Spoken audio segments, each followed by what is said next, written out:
Boa tarde a todos, a mais uma reunião do Lab. Hoje, como convidado, a gente tem o mestre Felipe Rocha, que foi aluno do Lab, com o tema Experiência Profissional em Saúde Pública de um Veterinário no Panaftosa da OPAS-OMS. Seja muito bem-vindo, Felipe, e passo a palavra a você. Vocês estão conseguindo ver a tela, né? Sim. Bom, então tá. Meu nome então é Felipe Rocha, eu sou médico veterinário e mestre em ciências aí pela Faculdade de Medicina Veterinária e Zootecnia da USP. Eu queria agradecer imensamente o convite, de verdade, por participar desse evento, desse encontro, né, das sessões de vocês. Eu tenho um respeito e um carinho muito grande por essa casa, tenho muitos dos professores, mais do que professores, mas com amigos mesmo, e eu me sinto muito honrado de verdade. De forma bem rápida, antes da gente começar, a apresentação tem aí cerca de 30 slides, ela vai ter uma primeira parte aí que vai ser mais expositiva, né, que vão ser uns 4 slides que eu vou falar um pouco mais sobre o Panaftosa, o que ele faz para vocês entenderem um pouco mais sobre a organização, e depois vai ser uma parte onde vai ser bastante foto, vídeo, imagem, e daí eu deixo aberto para vocês me interromperem a qualquer momento para a gente tornar isso um pouco mais como um diálogo, né? E então eu dou total liberdade para vocês me interromperem a qualquer momento da palestra, tá? Eu conheci o Panaftosa através do professor Fábio, que acompanha aqui a reunião com a gente. Um abraço, professor Fábio. Uma disciplina que ele deu, acho que o primeiro ano dele de professor na graduação foi para a minha turma, a disciplina de gerenciamento, e o tema era o tema do trabalho era apresentar um pouco sobre algum programa de controle de enfermidades, e o meu grupo, a gente escolheu o programa de erradicação da febre aftosa do hemisfério americano, né, do continente americano, e foi assim que conheci o Panaftosa. E no ano seguinte, o professor Ricardo, que tinha muito contato com o Panaftosa, ele me indicou como estagiário, e foi como começou tudo para mim. Comecei como estagiário, de estagiário eu fui contratado para colocar em atualização os informes epidemiológicos, faziam mais de 2 anos que eles não eram atualizados, e de lá as coisas foram acontecendo, né? Um ponto importante nessa minha palestra é que existe também um respeito e um carinho muito grande entre o Panaftosa e a USP. Não à toa a gente tem vários profissionais, né, que passaram ou que passam hoje pela pós-graduação e que já estão conosco hoje lá no Panaftosa, né? O Alexandre é uma dessas pessoas, né? Um beijão aí para você, Alexandre, o pessoal lá está com saudades de você. E então também o Alexandre tem muito que ele pode contribuir também, então deixo aberto, Alexandre, a hora que você quiser também interferir e complementar alguma coisa. Bom, então para começar a palestra, para vocês entenderem, palestra não, né, a conversa, né, para vocês entenderem um pouco mais o que é o Panaftosa. Então, o Panaftosa ele foi criado em 51, mas ele está dentro da Organização Pan-Americana da Saúde, que ela foi criada em 1902. Então, os países das Américas, eles juntaram-se na Organização dos Estados Americanos, e eles decidiram que seria interessante que houvesse uma organização que trabalhasse coletivamente todos os países das Américas nos temas da saúde. Anos depois, um pouco depois da Segunda Guerra Mundial, a Organização das Nações Unidas decidiu fazer o mesmo para o mundo todo, assim a Organização Mundial da Saúde. Só que nas Américas já existia isso, né? Tanto que o que se diz muito é que a boa parte das referências e estruturação da Organização Mundial da Saúde à época, ela foi muito espelhada na estruturação e organização da Organização Pan-Americana da Saúde, né? OPAS, a abreviação da Organização Pan-Americana da Saúde é OPAS em português, OPS em espanhol e PAHO em inglês. As três coisas é a mesma coisa, né? Então, quando foi criada a Organização Mundial da Saúde, como para as Américas já existia uma organização que desempenhava o mesmo papel, a OPAS, então, ela se tornou um escritório regional. Boa tarde a todos. A mais uma reunião do Lab. Hoje, como convidado, a gente tem o mestre Felipe Rocha, que foi aluno do Lab, com o tema Experiência Profissional em Saúde Pública de um Veterinário no Panaftosa da OPAS-OMS. Seja muito bem-vindo, Felipe, e passo a palavra a você. Vocês estão conseguindo ver a tela, né? Sim. Bom, então tá. Meu nome então é Felipe Rocha, eu sou médico veterinário e mestre em ciências aí pela Faculdade de Medicina Veterinária e Zootecnia da USP. Eu queria agradecer imensamente o convite, de verdade, por participar desse evento, desse encontro, né, das sessões de vocês. Eu tenho um respeito e um carinho muito grande por essa casa, tenho muitos dos professores, mais do que professores, mas com amigos mesmo, e eu me sinto muito honrado de verdade. De forma bem rápida, antes da gente começar, a apresentação tem aí cerca de 30 slides, ela vai ter uma primeira parte aí que vai ser mais expositiva, né, que vão ser uns 4 slides que eu vou falar um pouco mais sobre o Panaftosa, o que ele faz para vocês entenderem um pouco mais sobre a organização, e depois vai ser uma parte onde vai ser bastante foto, vídeo, imagem, e daí eu deixo aberto para vocês me interromperem a qualquer momento para a gente tornar isso um pouco mais como um diálogo, né? E então eu dou total liberdade para vocês me interromperem a qualquer momento da palestra, tá? Eu conheci o Panaftosa através do professor Fábio, que acompanha aqui a reunião com a gente. Um abraço, professor Fábio. Uma disciplina que ele deu, acho que o primeiro ano dele de professor na graduação foi para a minha turma, a disciplina de gerenciamento, e o tema era o tema do trabalho era apresentar um pouco sobre algum programa de controle de enfermidades, e o meu grupo, a gente escolheu o programa de erradicação da febre aftosa do hemisfério americano, né, do continente americano, e foi assim que conheci o Panaftosa. E no ano seguinte, o professor Ricardo, que tinha muito contato com o Panaftosa, ele me indicou como estagiário, e foi como começou tudo para mim. Comecei como estagiário, de estagiário eu fui contratado para colocar em atualização os informes epidemiológicos, faziam mais de 2 anos que eles não eram atualizados, e de lá as coisas foram acontecendo, né? Um ponto importante nessa minha palestra é que existe também um respeito e um carinho muito grande entre o Panaftosa e a USP. Não à toa a gente tem vários profissionais, né, que passaram ou que passam hoje pela pós-graduação e que já estiveram e estão conosco hoje lá no Panaftosa, né? O Alexandre é uma dessas pessoas, né? Um beijão aí para você, Alexandre. O pessoal lá está com saudades de você. E então também o Alexandre tem muito que ele pode contribuir também, então deixo aberto, Alexandre, a hora que você quiser também interferir e complementar alguma coisa.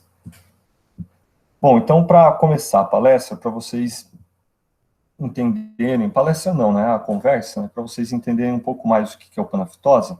Então, o Panaftosa ele foi criado em 51, mas ele está dentro da Organização Pan-Americana da Saúde, que ela foi criada em 1902. Então, os países das Américas, eles juntaram-se na Organização dos Estados Americanos, e eles decidiram que seria interessante que houvesse uma organização que trabalhasse coletivamente todos os países das Américas nos temas da saúde. Anos depois, um pouco depois da Segunda Guerra Mundial, a Organização das Nações Unidas decidiu fazer o mesmo para o mundo todo. assim a Organização Mundial da Saúde. Só que nas Américas já existia isso, né? Tanto que o que se diz muito é que a boa parte das referências e estruturação da Organização Mundial da Saúde à época, ela foi muito espelhada na estruturação e organização da Organização Pan-Americana da Saúde, né? OPAS, a abreviação da Organização Pan-Americana da Saúde é OPAS em português, OPS em espanhol e PAHO em inglês. As três coisas é a mesma coisa, né?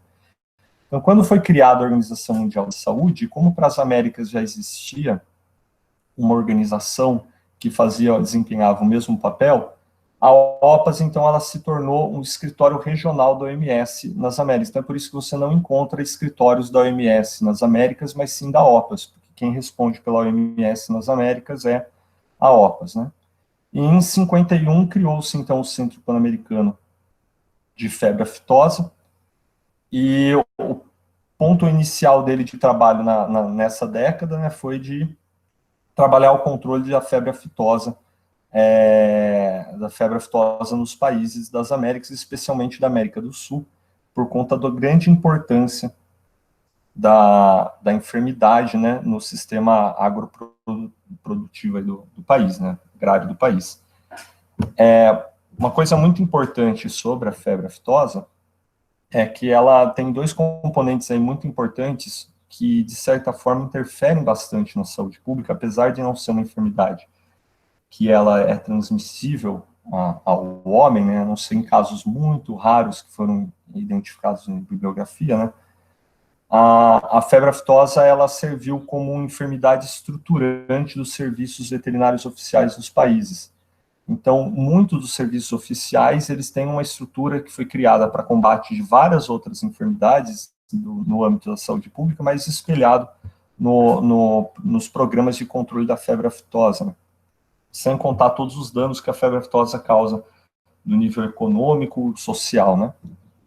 Bom, então, agora entrando um pouco mais no Panaftose, o Panaftose, então, ele é o hoje ele é o Centro de Especialização em Saúde Pública Veterinária da OPS. Então, todos os temas de zoonoses, inocuidades em alimentos, tudo que é do âmbito de saúde pública veterinária, ele é tratado pelo Panaftose, né? Ele é situado no estado do Rio de Janeiro, precisamente na cidade do Duque de Caxias, e ele trabalha a partir de 2007, quando você tinha outros centros de especialização da OPAS que foram sendo encerrados, como, por exemplo, o INPAS, né?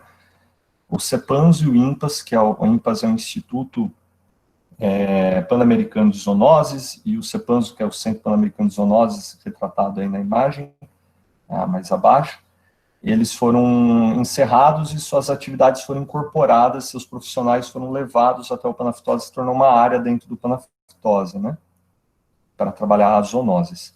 E você também tem a área que cuida de inocuidade em alimentos e a parte de enfermidades vesiculares que ainda traz, né, febre aftosa e outras, né. Então, esses são os três temas que o Panaftosa fornece, a chamada cooperação técnica. Esse termo, cooperação técnica, é um termo muito empregado pela nossa organização, e é o que rege o trabalho não só do Panaftose, como o trabalho da OPAS, né? E o que significaria, então, cooperação técnica? Cooperação técnica, de forma bruta, é apoiar os países de acordo com suas necessidades, né, com o objetivo de promover o desenvolvimento da saúde.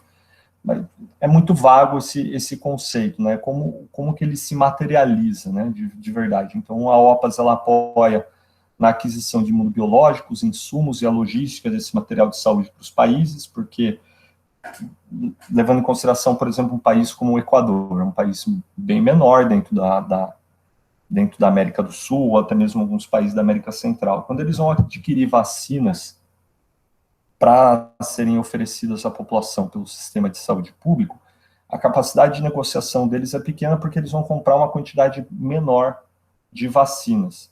Agora, quando a OPAS recolhe a demanda de todos os países das Américas e faz uma negociação por todos, o volume de vacinas é gigantesco, então o poder de negociação é muito maior, e isso barateia demais para os países a aquisição de vacinas, imunobiológicos e até mesmo outros materiais que são necessários, né?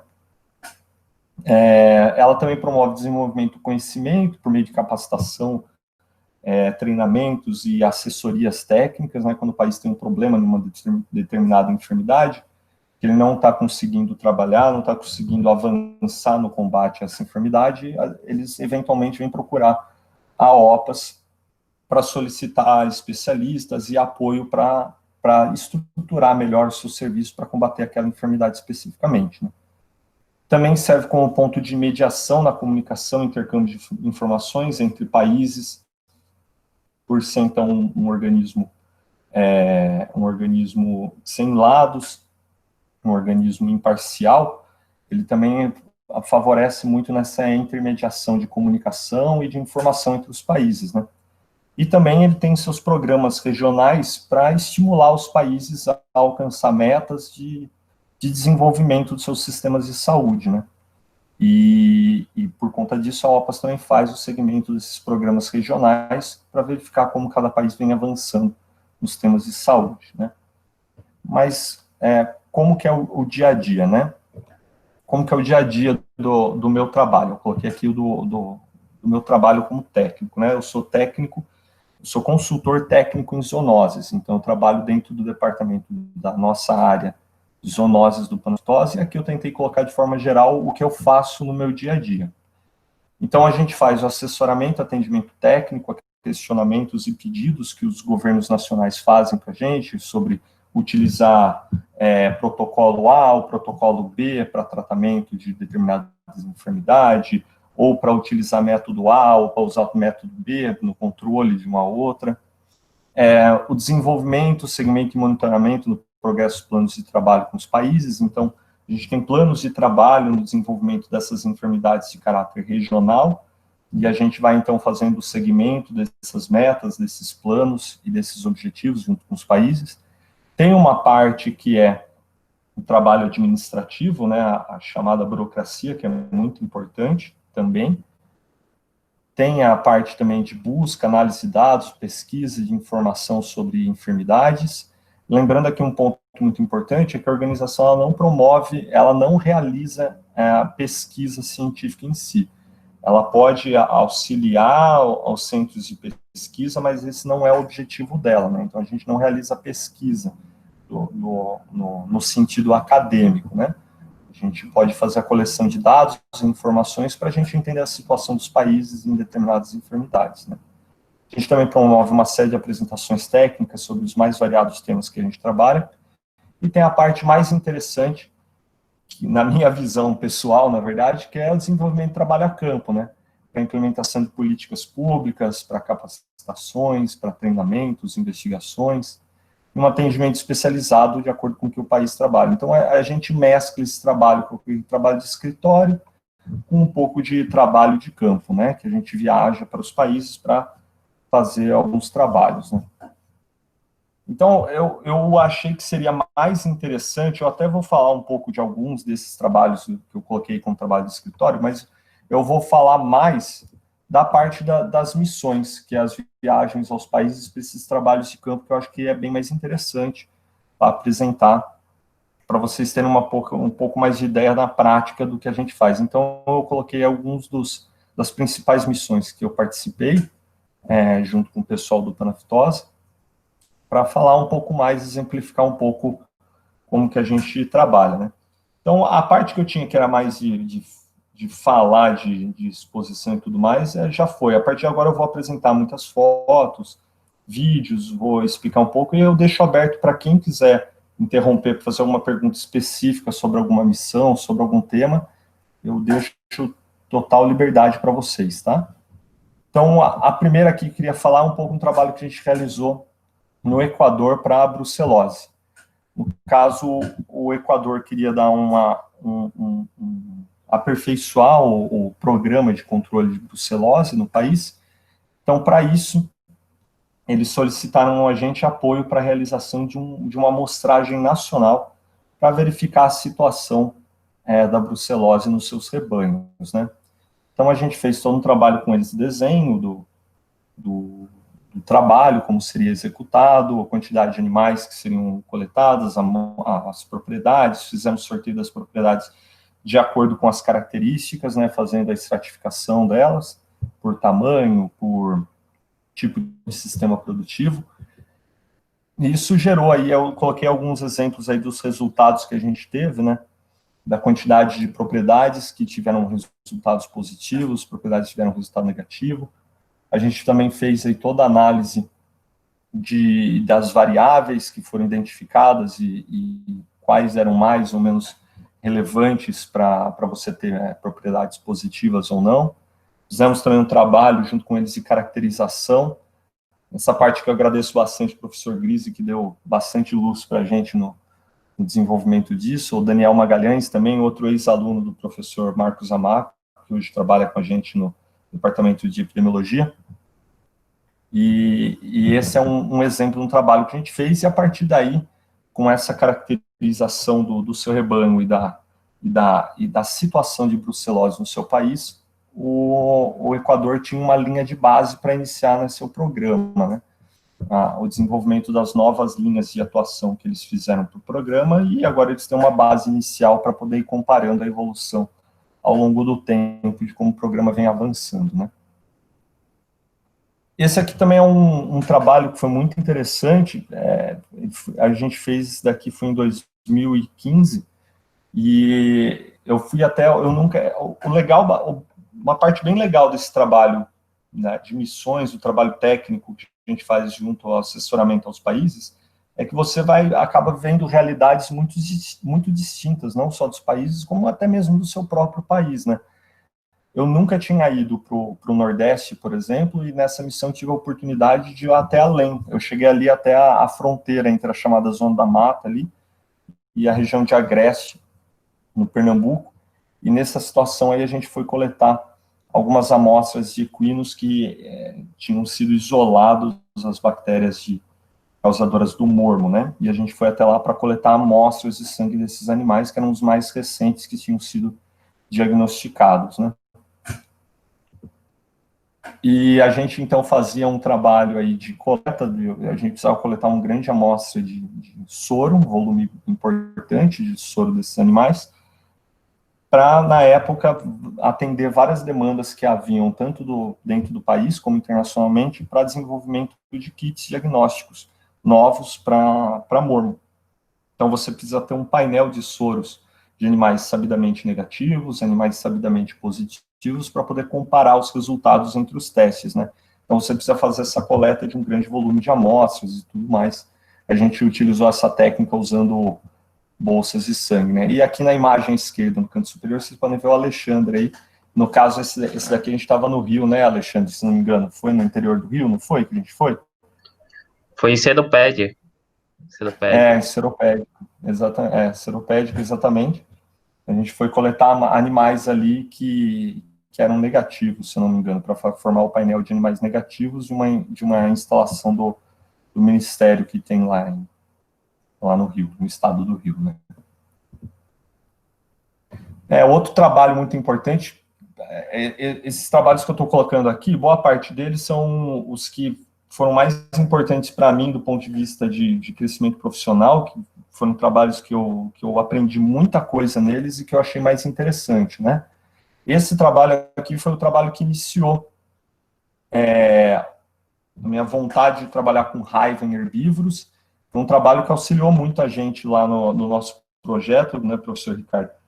E foi uma capacitação que o Panaftosa deu à época para o Ministério da Agricultura do Uruguai, e eu fui lá participar e tive bastante contato com o pessoal do serviço oficial no trabalho direto de controle da raiva de herbívoros, né? A gente foi para uma reserva que existe, né, no leste ali do Uruguai, próximo da fronteira com o Rio Grande do Sul, que o Uruguai, por conta de todas as mudanças climáticas que vem acontecendo no nosso planeta e também a expansão da produção, você vê que hoje as populações de morcegos hematófagos, elas vêm expandindo o seu território, né, tanto em direção ao sul das Américas quanto ao norte, né.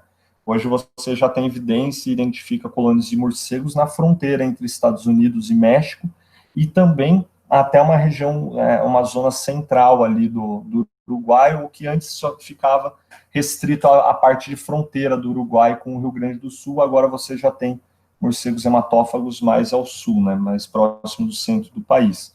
E a gente fez, então, um trabalho para capacitação do pessoal lá. Então, como faz a instalação das redes de neblina para a captura dos morcegos. Também fizemos todo o trabalho de como fazer a realização da coleta de amostras dos animais e tudo mais.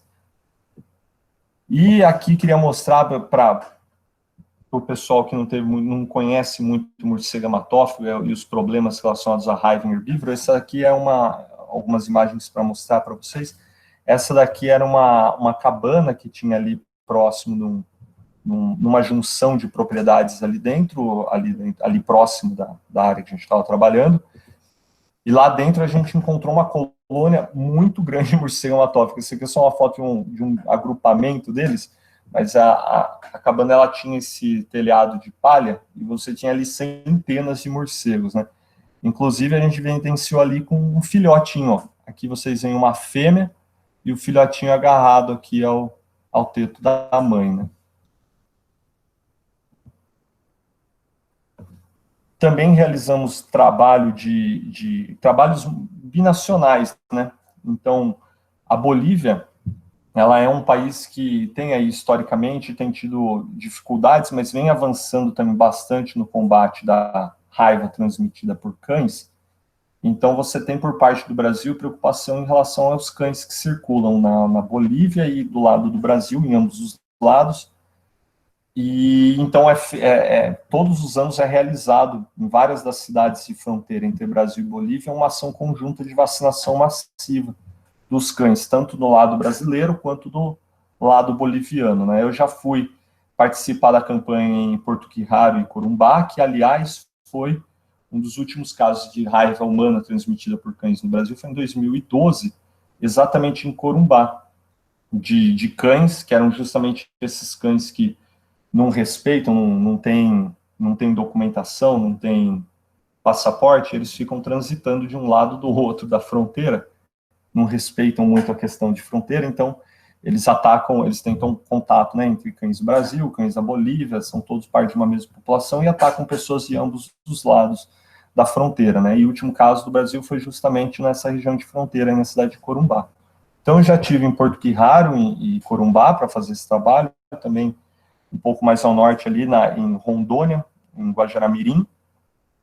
E daí a gente faz todo o trabalho junto com a Secretaria Municipal de posicionamento de postos fixos, onde a gente vai usar a estratégia de vacinação de posto fixo, onde a gente vai usar a estratégia de vacinação porta a porta, fazer todo o controle e recepção das vacinas e armazenamento delas, fazer também a distribuição de todo o material para as equipes que iam trabalhar a campo, com as caixas térmicas, com controle de temperatura, para você garantir que a vacina estava sendo fornecida à população, a vacina que estava nas condições corretas de armazenagem, né? E também todo o trabalho de capacitação das equipes sobre o trabalho que elas têm que fazer, né?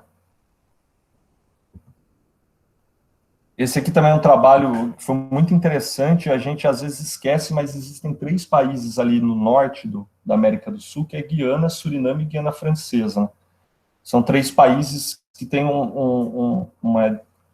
uma diferença cultural muito grande, porque a gente vê no resto da América do Sul. É muito curioso ver isso, como a gente é parte de um mesmo continente, mas como a gente é distinto, né, em hábitos, em culturas, em organização social. E aqui eu tenho um videozinho para mostrar. Aqui também foi um treinamento que a gente deu lá para a questão de raiva de herbívoros, ensinando o pessoal como fazer armar as redes. Na Guiana, por exemplo, você já tem um sistema de produção bem distinto do que você tem no resto da América do Sul, né? Eles não têm produções muito grandes, de muitas concentrações de animais, então eles têm muita propriedade que fica ali nas margens da floresta, ali da mata amazônica que tem por ali. E então eles têm uma característica da epidemiológica da raiva de herbívoros que é bem distinta do que você vê, por exemplo, nas regiões rurais do Brasil, né? Você tem, nessa situação, você não tem colônias muito extensivas, você tem colônias menores que estão espalhadas aí dentro da mata, né? É bem mais difícil você fazer encontrar as colônias, então você faz, nesse caso, a captura em fonte de alimentação, que é o que a gente está mostrando aqui, né? Faz a aglomeração dos animais e tal, para fazer a captura. Então, a gente faz também treinamento com eles para como utilizar GPS e como fazer o andamento do programa, né? De controle da raiva de herbívoros, programa que eles mesmos desenvolveram. Né? Esse daqui também foi um trabalho bem interessante, que eu tive a oportunidade de participar. Na Venezuela, a gente tem ainda um problema grande na Venezuela de troca de informações e comunicação, mas ali na fronteira da Venezuela com a Colômbia tem um estado que é o estado de Zulia, e o estado de Zulia, ele reportou à organização um grande problema de raiva canina, inclusive agressões em pessoas por cães sabidamente positivos, né? E o departamento de Zulia o estado de Zulia estava enfrentando, na época, uma dificuldade de acesso à vacina antirrábica para humanos, para a realização das profilaxias pós-exposição. Então, a gente tem no Panaftose também um estoquezinho de vacinas. Eu peguei essas vacinas em mãos, fui até a Colômbia, em Bogotá. Em Bogotá, eu deixei essas vacinas com a doutora Yandira, que é essa mulher aqui, à esquerda, nessa imagem de baixo, e ela foi através de veículo, pegou as vacinas comigo em Bogotá, no aeroporto, e foi até a fronteira para entregar isso para o pessoal da OPS ali, que tinha tem um escritório ali na fronteira. Eles entregaram as vacinas, essas vacinas foram entregues à Secretaria, então, à Secretaria Estadual de Saúde para poder fazer o acompanhamento dessas pessoas que foram agredidas por cães suspeitos e positivos, né? Então, juntou um pouco de vacina que a gente tinha no Panaftosa, com um volume importante também da Colômbia, de imunobiológicos e vacinas, e a gente fez todo esse trabalho. E, então, eu fui para a Colômbia de manhã, deixei as vacinas, e daí, no mesmo dia à noite, eu peguei o voo de volta para o Rio de Janeiro. Assim, foi uma missão de emergência que a gente realizou. Esse daqui também é um trabalho, acho que é o trabalho que mais me tocou do ponto de vista profissional, porque eu tive também contato com uma realidade do Brasil, que a gente sabe que existe, mas você vê ela e saber que ela existe são coisas bem diferentes, né? Então, no Brasil, a gente vê uma alteração do perfil epidemiológico, né, da situação da raiva. Você tem cada vez menos casos de raiva transmitida por cães em humanos, né? O último caso foi justamente esse em 2012, né, de Corumbá, por variante canina. Porém, entretanto, aí a cada mais ou menos 5 anos, você tem surtos de raiva transmitida por morcegos hematófagos, em especial na região amazônica, né, na chamada população ribeirinha, né? Então, em 2018, a gente teve um último surto lá, há 2 anos atrás, que foi no município de Melgaço, que fica ali na Ilha do Marajó, no Rio Laguna. E esse último surto aconteceu lá, vitimizaram 10 indivíduos, todos de uma mesma família, eram 9 crianças e um adulto, que era o tio da família, que vivia na cidade, foi para lá durante o feriado para visitar a família, e durante a visita no feriado ele foi agredido por um morcego hematófago e veio a contrair raiva depois, assim como as outras 9 crianças que residem lá.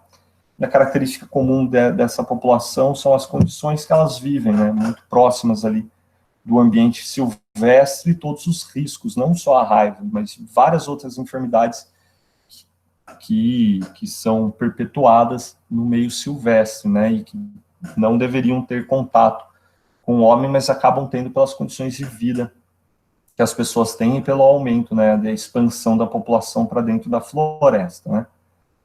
Então, vendo essa situação, o Ministério da Saúde, então, fez um trabalho conjunto que foi entre, aqui está, o Ministério da Saúde, o Panaftosa, a Secretaria Estadual de Saúde do Pará e o Instituto Pasteur, que é o laboratório de referência em raiva nas Américas, nosso parceiro também, e laboratório de referência da OMS para raiva nas Américas, e os 3 municípios ali regionais, que é o município de Portel, o município de Breves e o município de Melgaço, para a gente ir lá, e o nosso objetivo era realizar, então, determinar uma área, realizar a chamada vacinação pré-exposição dessa população, para verificar a inserção da vacinação de raiva como uma medida de saúde pública para essa população que vive em áreas de risco para morcego hematófago.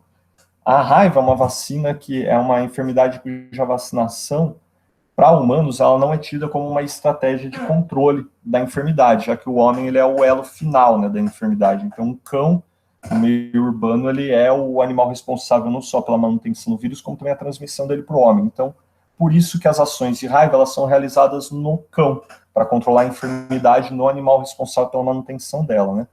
Só que nessa região não tem como a gente fazer vacinação dos morcegos hematófagos, né, para a gente poder controlar a raiva. Então, a ideia é fazer a vacinação das pessoas para elas estarem pré-imunizadas, pré-protegidas na eventual exposição ao vírus. Só que para isso a gente precisava saber custo, tempo, esforço necessário para tudo isso, para idealizar isso para uma ação pública para toda a região amazônica, né?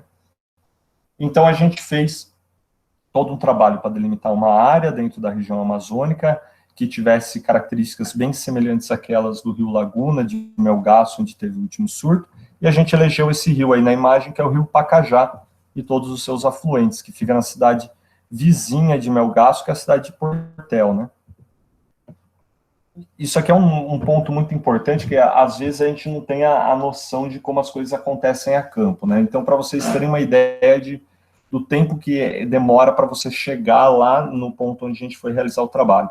Então, um voo do Rio a Belém, mais ou menos, e esse foi um trabalho que contou com profissionais do Panaftosa, do Ministério da Saúde, do Pasteur, então a gente teve uma mobilização grande de profissionais para a realização do trabalho. Então, você tem aí do Rio de Janeiro para Belém, são 6 horas de voo. Só que esses voos, eles nunca chegam a tempo para você pegar o catamarã. Catamarã é esse barco na imagem à direita superior, é uma espécie de barco de transporte de alta velocidade, assim, né? O transporte lá para eles é boa parte realizado por via fluvial. Então, o voo ele nunca chega no horário para você poder pegar o catamarã. Então, você tem que passar uma noite em Belém, no dia seguinte você pegar o catamarã para chegar até Breves, que é digamos assim, que uma capital regional ali da Ilha do Marajó. E daí, de Breves, a gente tinha que pegar a unidade básica de saúde fluvial, que é esse outro barcão abaixo, que eu já vou falar um pouco mais sobre ele, que é o barco que a gente ia utilizar para a realização da ação. E esse barco ele também demoraria mais 6 horas para chegar no ponto onde a gente tinha que trabalhar.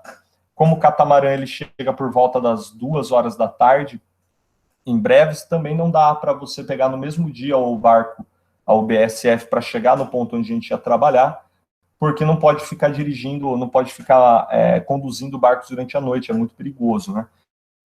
Aí no outro dia, então demora quase 3 dias, são 18 horas corridas, mas são quase 3 dias para você conseguir chegar no ponto onde a gente realizou o trabalho, né? E essa aqui é a UBSF. A UBSF é essa Unidade Básica de Saúde Fluvial, é um barco bem grande, onde ele tem no andar de cima, né, no segundo andar, você tem a cabine do capitão, você tem banheiros, você tem alojamentos, cozinha e refeitório para a tripulação. E o andar de baixo é constituído de vários escritórios e consultórios, salas de vacina e até ambulatório e sala para diagnóstico. Alguns diagnósticos simples eles conseguem fazer também na estrutura dessa embarcação. E ele é um barco que ele vai andando em épocas específicas do ano, realizando ações de saúde pública para essas populações ribeirinhas, né? Então, esse foi o barco que a gente usou como base para fazer todo aquele percurso de 60 quilômetros ao longo do rio Pacajá. Só que esse barco ele não consegue entrar nos afluentes. Então, para isso, a gente usou lanchas menores com equipes de trabalho, que eram formados por piloteiros, que eram pessoas que conhecem muito bem a região e as pessoas que vivem ali para ajudar a gente como guia, enfermeiros que sabiam utilizar a aplicação de vacina BCG, porque a gente utilizou um protocolo intradérmico de vacinação contra a raiva, então precisa ser uma pessoa um técnico em saúde que saiba aplicar vacinas intradérmicas e um coordenador, né, que era responsável por responder ali pela equipe, né.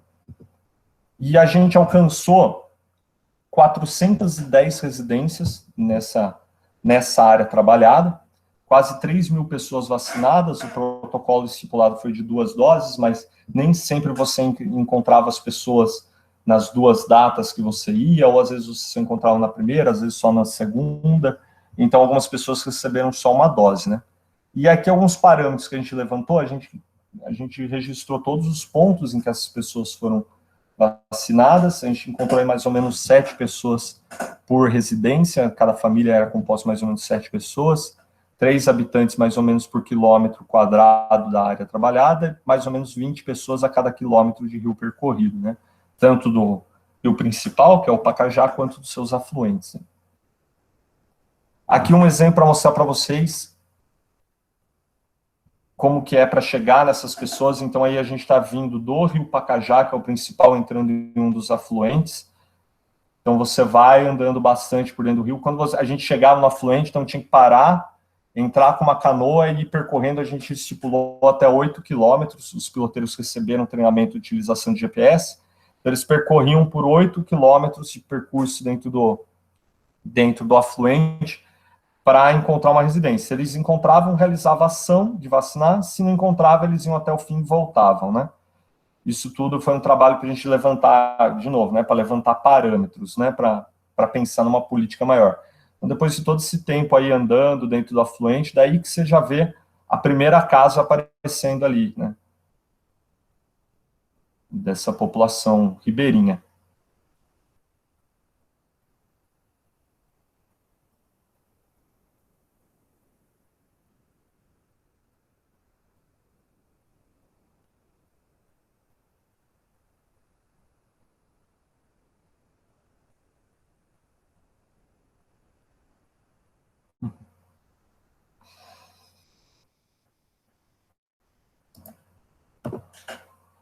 Aqui, para vocês terem uma ideia, então, essa aqui é bem característica a residência dessas pessoas, um pouco por dentro dessas casas, como que são, essas famílias, como elas vivem, as pessoas. E a gente encontrou nessa região cerca de 35% das residências possuíam pessoas que eram agredidas por morcego hematófago, e quando a gente coloca na conta também animais domésticos, como porcos, galinhas e cães, a gente tinha quase 70% dessas residências com agressões por morcego hematófago, seja em humanos ou em animais domésticos, né? E esse aqui é o carinha, né, o morcego hematófago, que são 2 exemplares que foram capturados durante a ação. Esse aqui é uma fêmea, né, que está ao prenho, no caso. E aqui, para muita gente que nunca viu, o morcego hematófago, ele realiza uma lesão na pele da sua vítima, né, da sua presa, usando seus dentes incisivos, e ele não suga o sangue, ele lambe o sangue que vai sendo expelido por essa ferida, né? E aí a gente estava alimentando um dos espécimes para fazer vídeo justamente para questões didáticas, né? Essa é uma amostra de sangue minha, no caso.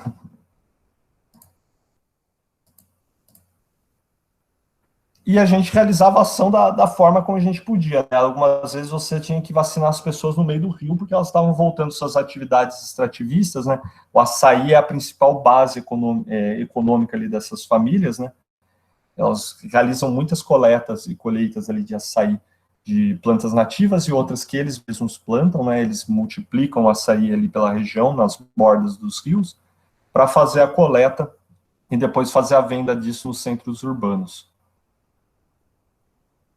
Bom, aqui eu coloquei isso daqui, que é uma pergunta que eu recebo bastante de alunos de pós-graduação ou pessoas que estão saindo da faculdade.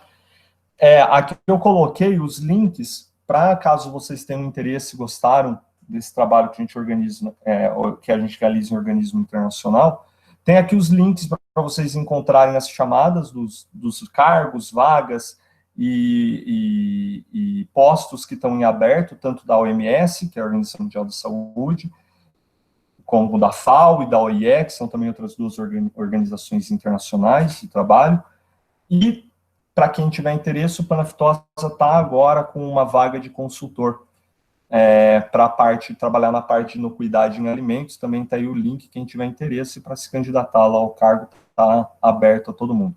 E acho que é isso então, pessoal. Muito obrigado.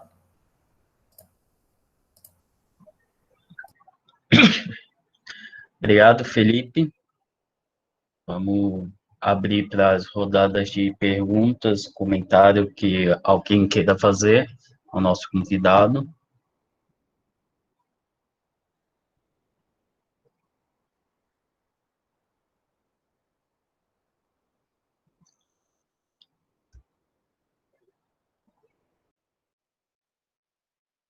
Seu microfone está fechado, Felipe. Opa, desculpa. Pronto, tem duas perguntas aqui, né, da Germana. Agradecer também a Germana, ao Alexandre, né, pela organização, pelo convite, ao professor Ricardo pela sugestão. Obrigado aí para todo mundo.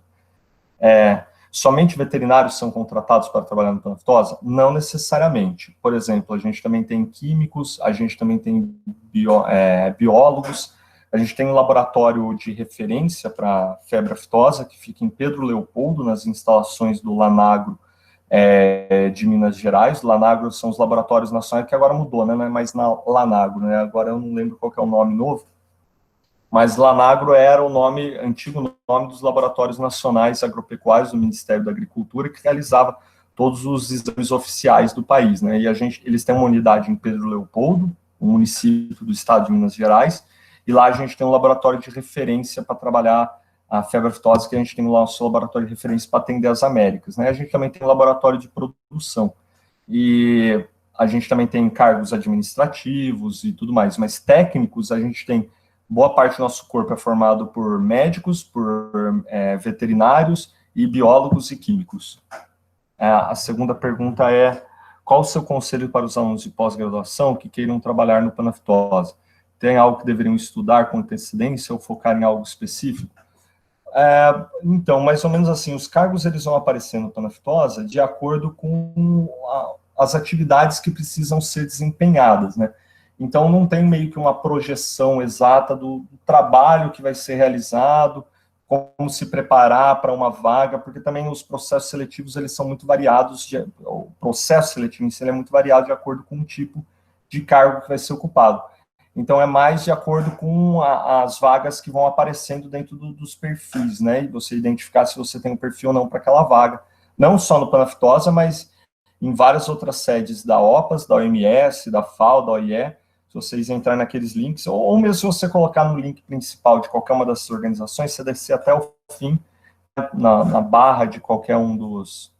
LFDA. Muito obrigado, Ana Carolina Smith. Smith? E se você descer ao final da tela até o fim, tem uma barra no fim, que geralmente tem emprego, employment ou carreira, e você pode buscar ali as vagas, né? Quem também, a OPAS, a OMS, eu não sei a FAO e mas eles também têm programas de estágio, mas os estágios eles são para pessoas que estão ainda na graduação. Mas eles também têm programas para trabalho voluntário, se vocês quiserem, apenas para conhecer um pouco o ambiente, ver se vocês gostam, então, um pouco. Tem também trabalhos voluntários que são abertos e tal, para você conhecer, e daí de lá de dentro você pode aparecer uma oportunidade, né? Você já sabia falar espanhol quando foi contratado?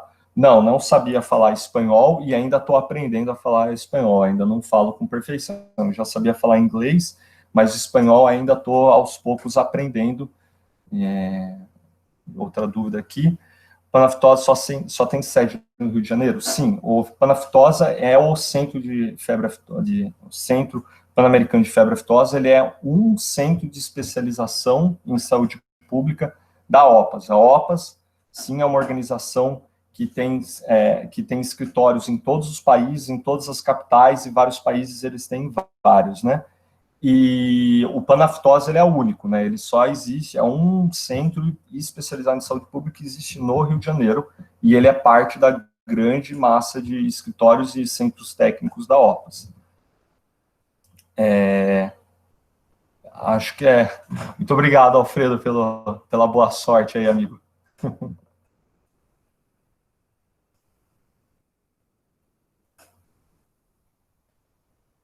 Oi, Fábio. Oi, professor Fábio. Não chegamos a trabalhar com populações indígenas, mesmo porque dentro do Ministério da Saúde você tem um grupo técnico especializado no trabalho com populações indígenas, e esse tipo de trabalho de não só de raiva, mas de várias outras enfermidades já é trabalhado especificamente junto com a FUNAI, né?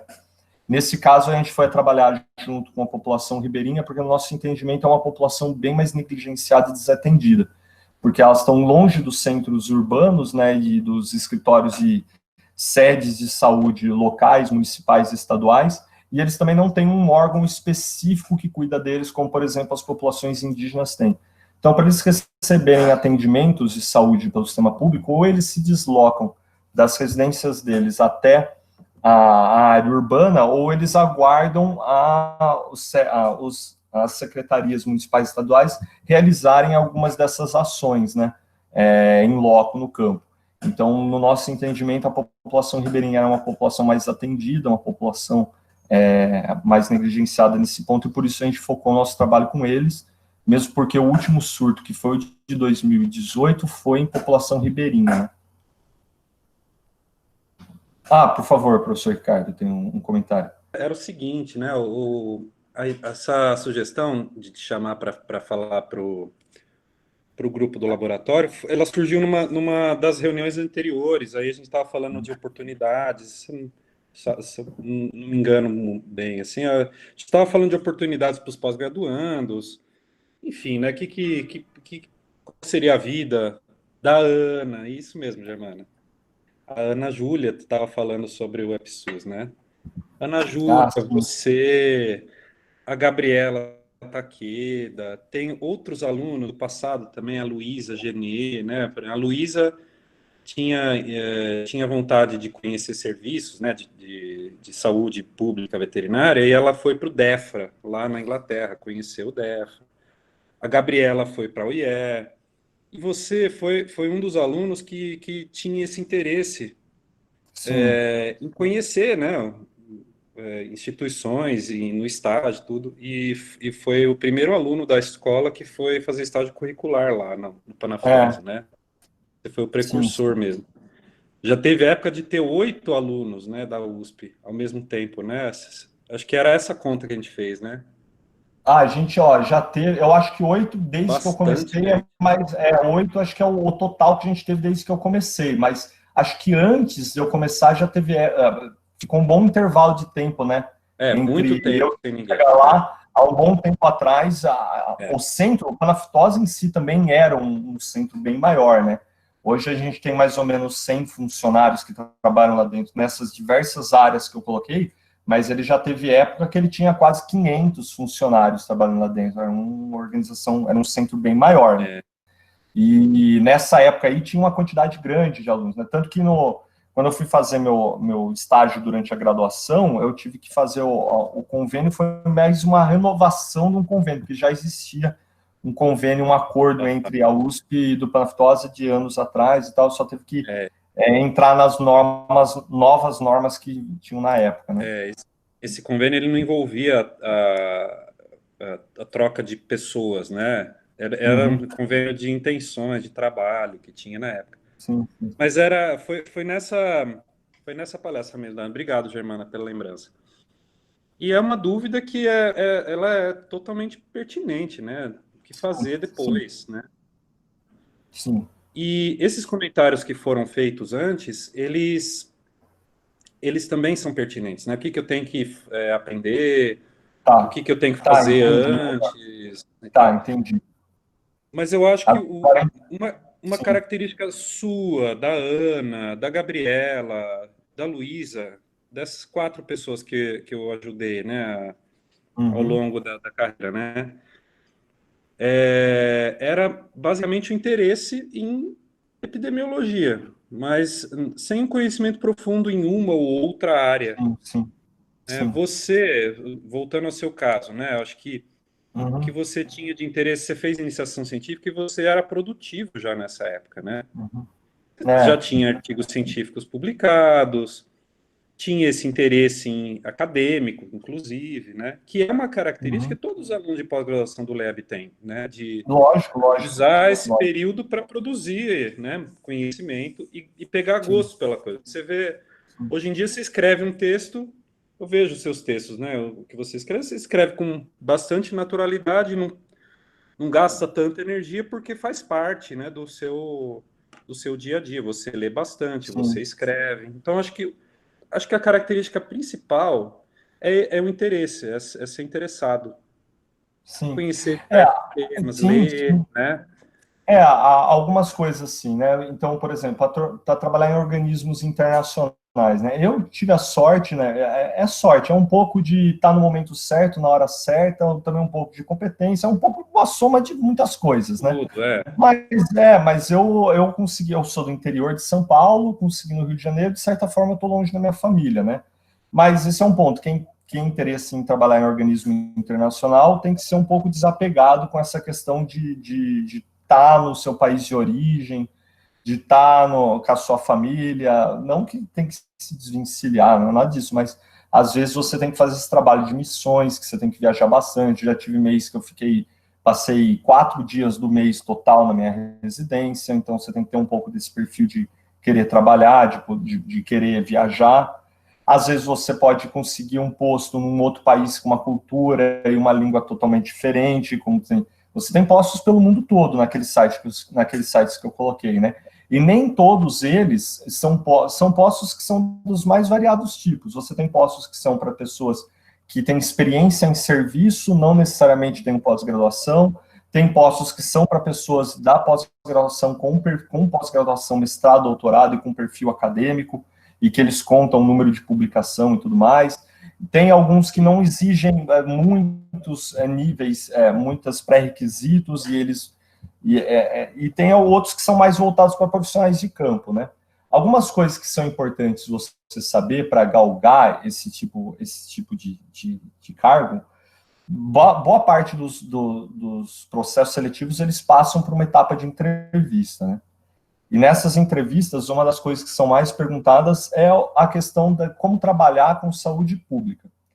Então, esse é um ponto que é importante. Então, você lê os programas de como funciona o programa de combate e controle de uma enfermidade em um país, daí lê o do outro, vê se existe um programa regional, um programa mundial, lê as diretrizes, saber quais que são as linhas de trabalho, para onde que se vai, o plano e tudo mais, porque mais ou menos, também é um pouco daquilo que eu falei, né? Não tem como saber com muita antecedência o tipo de perfil que vai precisar, né? Você tem que ir acompanhando esses sites e ver se surge alguma vaga que você corresponde, né? E tem que se candidatar. Se você não se candidatar, não enviar lá seu currículo, logicamente você nunca vai ser chamado, né? Eu sou um caso um pouco atípico. Loteria, né? Você não joga, você não ganha. Exatamente. Se você joga, você nunca vai ganhar na loteria, né? Exatamente essa analogia, né? E eu sou um caso um pouco, talvez fora um pouco do padrão, porque eu comecei meu estágio obrigatório lá, então tem essa questão de, por ser um estágio obrigatório, então eu tinha muita coisa era custeada pelo centro, né, que me ajudou com muita coisa nesse sentido. Transporte, alimentação, isso facilitou muito. E daí eu era o estagiário que estava lá, o pessoal tinha gostado de mim, era o único estagiário que eu tinha feito um bom estágio. Então, me contrataram por 2 meses, depois mais um mês para fazer a atualização dos informes. Daí disso virou um contrato de 1 ano, que depois virou um outro contrato de mais 1 ano em outra área, daí fui para a zoonose, e as coisas foram evoluindo assim, né? Então, você pode, se você tiver a possibilidade de realizar trabalho voluntário, a gente também tem exemplo de pessoas no centro, mas são pessoas que são lá do Rio de Janeiro, né, que tem facilidade de acesso maior, mas que fizeram um trabalho estagiário e depois foram contratadas. Se você pode procurar através das vagas quando vão aparecendo também. Eu acho que, além de tudo isso que você falou, Felipe, uma característica importante de vocês pensarem, né, é essa versatilidade, né? Pode ser que uma vaga seja para zoonoses, mas você tem um conhecimento um pouco mais vasto na área de programas da área de saúde animal. Mas nada impede você ter também o conhecimento de epidemiologia é basicamente o mesmo, né? Então, exatamente, a mesma coisa. pouco diferente de uma instituição pública, né? Você não tem um contrato de estabilidade, você Não, pode ter vários contratos ao longo do tempo, as coisas, você pode estar num setor hoje, amanhã estar num outro. Então, sim, a sim. versatilidade é importante, né? Muito Essa importante, muito importante. disponibilidade. Às vezes você é enviado para a missão de um tema que você até então não sabia. Então você tem que aprender tudo o Exato. máximo que você consegue para realizar aquela missão antes. Quando você vai para um país que você nunca foi, você tem que fazer todo um trabalho para aprender sobre cultura, sobre estruturação do serviço de saúde, agricultura daquele país, para você chegar lá já sabendo mais ou menos onde você tem que olhar, o que você tem que discutir, o que você tem que conversar. Então, existe todo esse trabalho de estudo também que é bem importante, boa parte do nosso dia também é estudar, né? Mais uma vez, obrigado, Felipe, pela sua participação. Sei que está meio corrido para você, as noites em claro, mas muito obrigado. É sempre uma oportunidade conversar com você, ter trabalhado com você, ter estudado junto com você, a gente junto na Tem história, né, faculdade, Alexandre? Tem história. trabalhamos juntos, É. sempre bom. Muito obrigado. Obrigado a todos pela participação. Encerro agora mais uma reunião do Lab. Obrigado a todos. Tchau, tchau.